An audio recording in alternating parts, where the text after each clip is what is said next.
Hey folks, back with another video. Let's dive into what stories got my attention today. The fighting over Nagorno-Karabakh continued overnight, with the separatist region's de facto authorities reporting the deaths of at least three civilians following shelling by Azerbaijani forces. The shelling was concentrated on Stepnakert, the region's largest city, and Shushi, a strategic mountain town located some 10 kilometers south of Stepnakert. Meanwhile, Azerbaijan also reported shelling of its populated areas by the ethnic Armenian forces.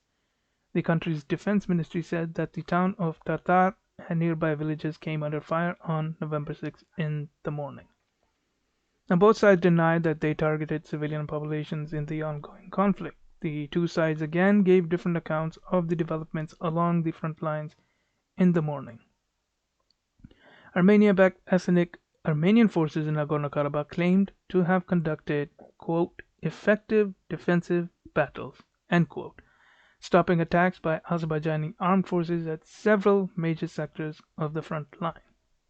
Meanwhile, Azerbaijan claimed its armed forces have been on the offensive in several directions, causing Armenian forces to retreat. So basically, nothing has changed. The war is continuing as before. However, this continuing conflict, it seems that there is no end in sight, as all the peace that all the peace deals that were tried that have been brokered in the past have been violated repeatedly. Moving on, the local government in Tigray reported that fighter jets bombed locations near Tigray's capital, and Ethiopia's prime minister said that the military will carry out further operations this week. Details of the first day of fighting are scant since phone lines and internet services was cut in Tigray. Some reports estimate there were dozens of casualties on both sides.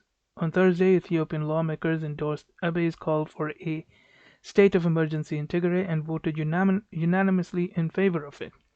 A government source told the AFP that the state of emergency could lead to curfews, searches without warrants, and restrictions on travel and the detention of any person suspected of illegal activities.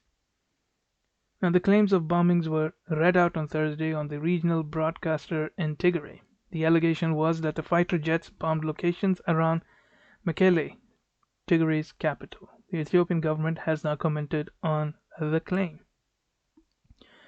Ethiopia's army said it was engaged in an unexpected war in Tigray. Quote, our country has entered into a war it didn't anticipate.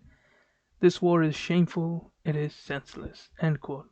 Berhanu Jula, the deputy army chief, told a press conference. Now, of course, the conflict raises fear of civil war in Ethiopia, Africa's second most populous country.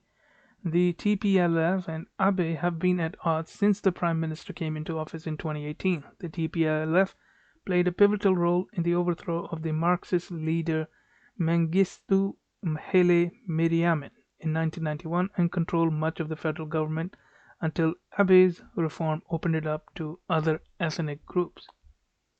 Now, of course, the TPLF has a formidable military with an estimated fighting force of 250,000 soldiers. It seems, in my opinion, that Ethiopia has entered civil war, and all that is left is to see how long it will last and at what cost. Moving on, the US State Department has given Congress notification that it plans to sell 18 sophisticated armed MQ-9B aerial drones to the United Arab Emirates in a deal worth as much as $2.9 billion, sources briefed on the deal have told Reuters. Now, the move comes on the heels of last week's notification of a potential sale of F-35 fighter jets to the UAE. The sale would mark the first armed drone export since the Trump administration reinterpreted a Cold War era arms agreement between 34 nations to allow US defense contractors to sell more drones to allies. Reuters has reported that UAE has long shown interest in purchasing drones from the United States and would be among the first customers in line after US export policy changed this summer. Now, the U.S. Senate Foreign Relations and House of Representatives Foreign Affairs Committee, whose members have criticized the UAE's role in civilian deaths in Yemen's civil war, have the ability to review and block weapons sales under an informal review process before the State Department sends its formal notification to the legislative branch. The State Department may wait to formally notify Congress of the sale once staff and members are briefed on the potential sale, one of the sources said. And the formal notification gives Congress 30 days to object to any sale. The UAE is also seeking a package of Boeing EA-18G Growlers, an electronic warfare version of the two-seat FA-18F Super Hornet aircraft that are capable of jamming radar and other advanced capabilities. However, any deal Washington makes to sell weapons in the region must satisfy decades of agreement with Israel. Under this agreement, US-made weapons sold must not impair Israel's qualitative military edge, and any US weapons furnished to Israel must be superior in capability to those sold to its neighbors. Now, the UAE already uses Chinese-made Winglong drones for combat, which it supplies to Eastern Commander Khalifa Haftar's forces in Libya in contravention of a United Nations arms embargo on the country. Personally, I think that making a deal with Israel is not enough to allow UAE to have such weapons. I would urge that the West collectively need to pressure the UAE to sue for peace in Libya and Yemen and to not intervene in any other region, including these as well. Moving on, the German police have said on Friday that they were conducting searches in several German towns in connection with four people believed to have ties to the suspected Vienna attacker who killed four people when he opened fire on bystanders and bars on Monday.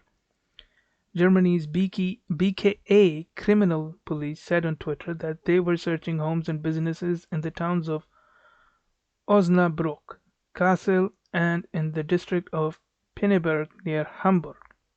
The search warrants were obtained after the Austrian judiciary transferred information to German prosecutors, the BKA said. Switzerland has also arrested two men in connection with Monday's attack, and Austria was in close contact with another unspecified country in its investigation, Austrian Interior Minister Karl Nehammer had said on Thursday.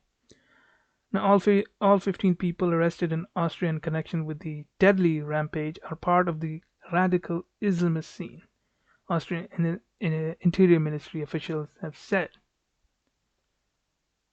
Continuing in this theme, some sort of a hope, I believe we can say. A self-described man of peace and pragmatism, a French-born Muslim, Eliazid Ben-Ferhat, and a friend have gathered a group of young Muslim men to stand guard outside their town's cathedral for the All Saints holiday weekend to symbolically protect it and show solidarity with the Catholic churchgoers. Parishioners at the 13th century church in the southern town of Lviv were deeply touched. The parish priest said their gesture gave him hope in a time of turmoil. Now, he called the beheading of the teacher near Paris last month targeted because he showed his class caricature of the Prophet Muhammad for a debate on free expression, an act of, quote, unbelievable, unprecedented cruelty, end quote. Then, when three people were killed last Thursday in the Notre Dame Basilica in Nice, Ben Ferhat said he was so sickened that he wanted to do something, quote, so that everyone wakes up, end quote. Now, Ben Ferhat, who works for French oil company Total and coaches a local football club, talked to a Muslim friend who was in Nice that day, and they had an idea. Quote, and we had this idea. We needed to do something beyond paying homage to the victims. We said we will protect churches ourselves, end quote.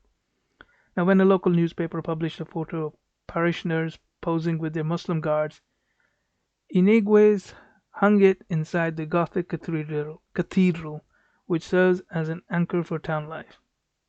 Quote, "People were happy to see that," end quote, he said, especially amid recent concerns about tensions between France and the Muslim world, on top of ongoing fears of the virus. Now, the small town gesture drew national attention, and with it, online invective from some far right voices. Now, this, in my opinion, is what we need the Muslims to do, these kind of outreach programs to their local community, and they need to start the process of integrating with their neighbors and the country, broadly speaking. Hopefully, this movement succeeds and inspires more people to join and replicate this program and any other similar program that will show that Muslims are willing to integrate with the local population. Well, that's it for this video. If you liked the video, then hit that like button and hit that subscribe button for future updates. Write in the comments your thoughts, criticisms, and anything I might have missed. And I will see you in the next video.